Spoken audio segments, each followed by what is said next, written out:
स्वागत है आपका। मैं हूं आपकी वेलविशर कृति।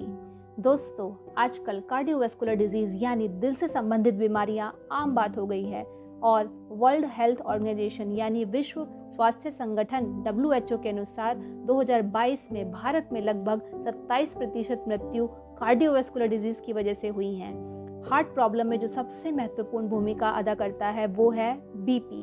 तो आज हम बात करेंगे बीपी के बारे में, जिसको ब्लड प्रेशर या रक्तचाप भी कहते हैं। ये मैं एकदम आम भाषा में बताऊंगी, जिससे एक आम इंसान भी बड़े आराम से समझ पाए कि आखिर ये बीपी क्या होता है। तो आइए समझते हैं। ब्लड प्रेशर दो शब्द से मिलकर बना है।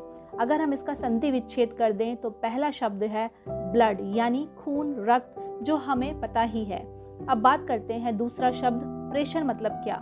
आइए इसको उदाहरण से समझते हैं। हम सभी ने कुकर में सीटी लगते हुए सुना ही होगा। आखिर सीटी क्यों लगती है? इसका कारण है दोस्तों, कुकर में भाप से दबाव बन जाता है, जिस कारण सीटी लग जाती है। तो समझे, प्रेशर मतलब दबाव। आइए और एक एग्जाम्पल से प्रेशर को समझते हैं। जरा देखिए, ये महिला पौधों को पानी दे रही है, लेकिन पानी में तो पर्याप्त प्रेशर है ही नहीं। लेकिन जैसे ही उस टैप को पूरा खोल दिया जो पाइप में लगा है, तो दबाव बढ़ने से पानी का प्रेशर बढ़ जाता है। दोस्तों, अब आप प्रेशर को अच्छे से समझ गए होंगे। तो अब समझते हैं कि आखिर ब्लड और प्रेशर में क्या संबंध है। हार्ट यानी हृदय लगातार धड़कता रहता है, जो शरीर के तमाम सेल्स में ऑक्सीजन पहुंचाने के लिए खून को पंप करता है। जब हृदय रक्त को रक्तवाहिनियों यानी ब्लड वेसल्स में भेजता है, तो रक्तवाहिनियों की दीवारों पर दबाव पड़ता है। इसी दबाव को रक्तचाप या रक्तदाब या ब्लड प्रेशर कहते हैं। फ्रेंड्स, हमारी रक्तवाहिनियां बहुत मजबूत और लचीली होती हैं, जिससे वो खून के द्वारा लगाए गए दबाव को बहुत ही आसानी से सह लेती हैं। लेकिन अगर किसी कारण से रक्त प्रवाह यानी खून का बहना बढ़ता रहे, तो ये रक्त प्रवाह के कार्य को खतरे में डाल सकता है। खतरा जैसे रक्त का गाढ़ा होना, रक्त में द्रव यानी पानी की मात्रा बढ़ना एवं रक्त वाहिनियों की व्यास यानी चौड़ाई का कम होना, इन सभी से खतरा पैदा होता है। क्योंकि ऐसा होने पर हृदय को ज्यादा बल लगाकर धड़कना पड़ता है और इसी वजह से ब्लड प्रेशर बढ़ जाता है। जब रक्त वाहिनियों में कम जगह होती है तो खून तेजी से बहता है, जिस कारण उसका प्रेशर बढ़ जाता है। और अगर ये स्थिति बनी रहती है तो रक्त वाहिनियों के अंदरूनी हिस्से को क्षति भी पहुंच सकती है। लगातार क्षति के कारण वहां सूजन हो जाती है और रक्त में मौजूद वसा और कोलेस्ट्रॉल भी वहां पर एक परत बना लेते हैं, जिससे रक्त वाहिनियों के अंदर का हिस्सा कम हो जाता है। रक्त व्यास कम होने पर क्या होता है, आइए पानी वाले पाइप से समझते हैं। जब पाइप को हम आगे से दबा देते हैं तो पानी पहले जितना ही निकलता है, लेकिन उसका दबाव बढ़ जाता है क्योंकि जगह कम हो जाती है। ठीक इसी तरह रक्तचाप भी बढ़ जाता है। अगर ये स्थिति बनी रहती है तो रक्त प्रवाह प्रभावित हो जाता है।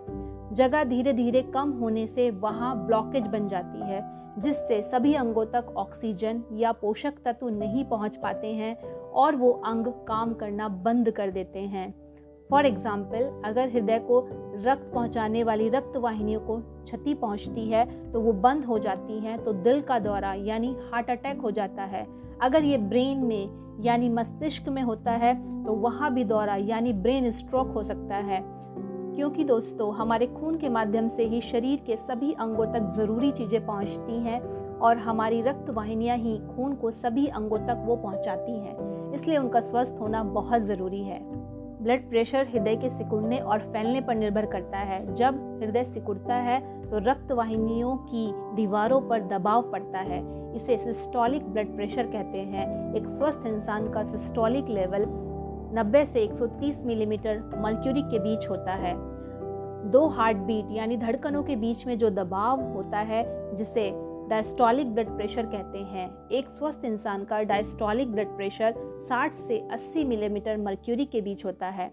अगर बात करें सामान्य बीपी स्तर की, जिसको हम बीपी मॉनिटर से मापते हैं, उसकी रेंज 80 से 120 मिलीमीटर होती है। 120 मिलीमीटर से ज़्यादा बीपी होने पर हाई कहा जाता है, यानी हाई ब्लड प्रेशर, और 60 मिलीमीटर से कम होने पर वो लो ब्लड प्रेशर कहलाता है। सो फ्रेंड्स, अब आप अच्छे से समझ चुके होंगे कि ब्लड प्रेशर या रक्तचाप क्या होता है। दोस्तों, मेरा उद्देश्य है आपको आसान भाषा में समझाऊं जिससे आप किसी भी चीज़ को अच्छे से समझ पाएं, क्योंकि अगर अच्छे से समझ गए तो किसी भी चीज़ को सही करना बहुत आसान होता है और फिर हमें उससे डर भी नहीं लगता, ना ही हमें कोई उसको लेकर बेवकूफ़ बना सकता है। मेरी कोशिश है आप एक जागरूक इंसान बने और हमेशा अपने स्वास्थ्य का ध्यान रखें। मेरा उत्साह बढ़ाने के लिए वीडियो को लाइक करें, जिससे मैं ऐसी महत्वपूर्ण जानकारी आप सभी तक पहुंचाती रहूं, और इस वीडियो को अपने सर्कल में सभी लोगों को भेजें जिससे वो भी बीपी को अच्छे से समझ जाएं, जो उनकी बहुत मदद करेगा। आगे आने वाली वीडियो में हम जानेंगे बीपी बढ़ने के कारण, इसके लक्षण, कैसे इसको नेचुरली सही किया जा सकता है। तो चैनल पर बने रहें। अगर आप नए हैं तो चैनल को सब्सक्राइब करना ना भूलें। स्वस्थ रहें, मस्त रहें। Thanks for watching.